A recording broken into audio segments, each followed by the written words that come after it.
Students, I am Pawan Kumar Swami. Welcome to my YouTube channel. आज हम 9th class civics के अंतर्गत जो अपने कॉन्स्टिट्यूशनल डिज़ाइन वाला चैप्टर स्टार्ट कर रखा है उसका एक और इम्पोर्टेंट टॉपिक पढ़ेंगे, फिलॉसफी ऑफ द कॉन्स्टिट्यूशन, यानी हमारे देश का जो संविधान है उसकी दर्शन के बारे में पढ़ेंगे। फिलॉसफी यानी होता है सोच या दर्शन। तो चलिए बिना कोई टाइम वेस्ट किए आज की क्लास स्टार्ट करते हैं। Values that inspired and guided the freedom struggle, यानी वो मूल्य, ठीक है, जिन्होंने हमारे देश का जो स्वतंत्रता के लिए जो संघर्ष चलाए गए उनको प्रेरणा दी या उनका मार्गदर्शन किया।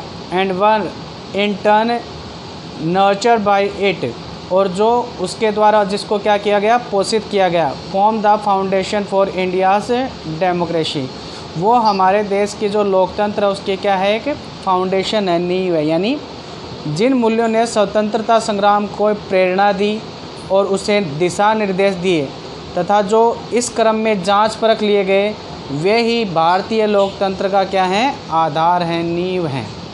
समझ में आ गई बात? क्या है? जो वैल्यूज़ हैं, जिन वैल्यूज़ के द्वारा फ्रीडम स्ट्रगल को इंस्पायर और गाइड किया गया, जांचा परखा गया। These values are embedded in the preamble of the Indian constitution. इसका मतलब क्या हुआ, भारतीय संविधान की जो प्रस्तावना है, प्रीमिएबल जो है, भारतीय संविधान का जो प्रस्तावना है, प्रीमिएबल जो है, इन्हें उसमें क्या किया गया है, शामिल किया गया है। किन को शामिल किया गया है? इन वैल्यूज़ को, जिन्होंने फ्रीडम स्ट्रगल को इंस्पायर किया, गाइड किया, और जो हमारे डेमोक्रेटिक भारत की क्या है, नींव है। ठीक है, इन वैल्यूज़ को हमारे देश का जो संविधान है उसका जो प्रीमिएबल है, यानी जो प्रस्तावना, उसमें क्या किया गया है, शामिल किया गया है। They guide all the articles of Indian constitution. इसका मतलब क्या हुआ कि हमारे देश का जो संविधान है, भारत का जो संविधान है, उसकी जो सारी धाराएं हैं, ऑल द आर्टिकल, जितनी भी धाराएं हैं, इन्हीं के अनुरूप बनी है। किसके अनुरूप बनी है? जो वैल्यूज़ हैं, इनके अनुसार ही जो है हमारे देश के संविधान की जो धाराएं हैं उनको क्या किया गया है, बनाया गया। यानी उन्हीं के अंतर्गत, इन वैल्यूज़ के गाइडेंस में ही हमारे देश के संविधान की धाराएँ क्या की गई हैं, निर्मित की गई हैं। The constitution begins with A short statement of its basic values. यानी क्या कह रहा है कि संविधान की जो शुरुआत है, हमारे देश का जो संविधान है उसकी जो शुरुआत है वो एक छोटी सी उद्देशिका के साथ होती है। किसके साथ होती है? एक छोटी सी उद्देशिका के साथ शुरू होती है, या आप ऐसे कह सकते हो मूल्यों की एक छोटी सी उद्देशिका के साथ, मूल्यों की एक छोटी सी उद्देश्यता का साथ, स्टेटमेंट यानी कथन मान लो या उद्देश्य का मान लो, उसके साथ ये क्या होती है, शुरू होती है। किसकी शुरुआत होती है? हमारे देश के संविधान की। This is called the preamble to the constitution. इसे ही हमारे देश के संविधान की जो प्रस्तावना है, उस प्रस्तावना की क्या कहा जाता है, उद्देशिका कहा जाता है। समझ में आ गया?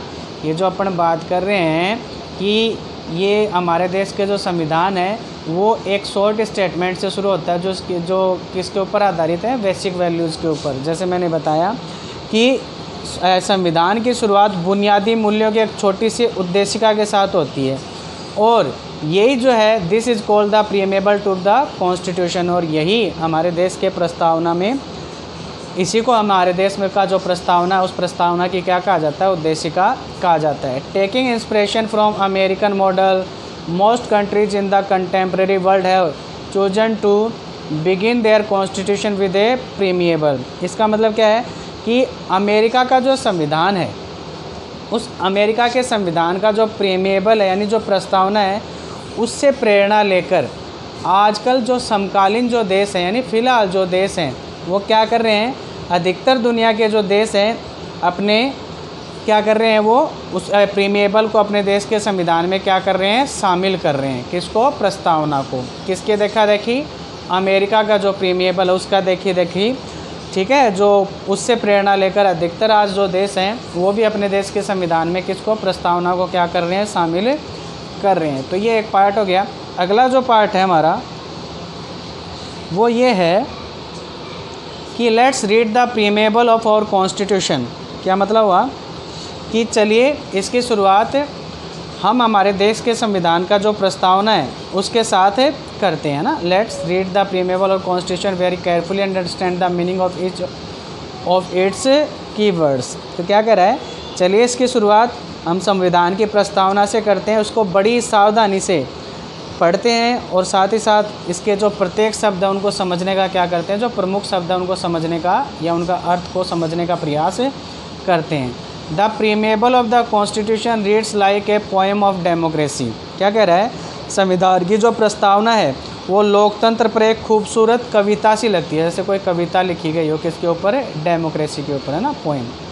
It contain the philosophy on which the entire constitution has been built. इसका मतलब क्या हुआ, इसमें वह दर्शन शामिल है जिस पर पूरे संविधान का निर्माण हुआ है। इसमें वह दर्शन शामिल है जिस पे पूरे संविधान का क्या हुआ है, निर्माण हुआ है, संविधान बना है। It provides a standard to examine and evaluate any law and action of government. ये क्या करता है, ये जो अपन बात कर रहे हैं, ये क्या करता है, दर्शन सरकार के किसी भी कानून, यह जो दर्शन है ये सरकार के किसी भी कानून, ठीक है, किसी भी कानून या जो कार्य होता है, ठीक है, उसका मूल्यांकन करने और उसका परीक्षण करने में बहुत ही ज़्यादा क्या है, उपयोगी है। समझ में आ गया, यानी उसको कैसे इवेल्युएट करना है, जो कानून बनाया गया है, जो सरकार के द्वारा कार्य किया है, उसका कैसे मूल्यांकन करना है, उसको कैसे इवेल्युएट करता है, ये इसी के द्वारा क्या किया जाता है, तय किया जाता है। किसके द्वारा, प्रीमिएबल जो बात कर रहे हैं अपन, ठीक है।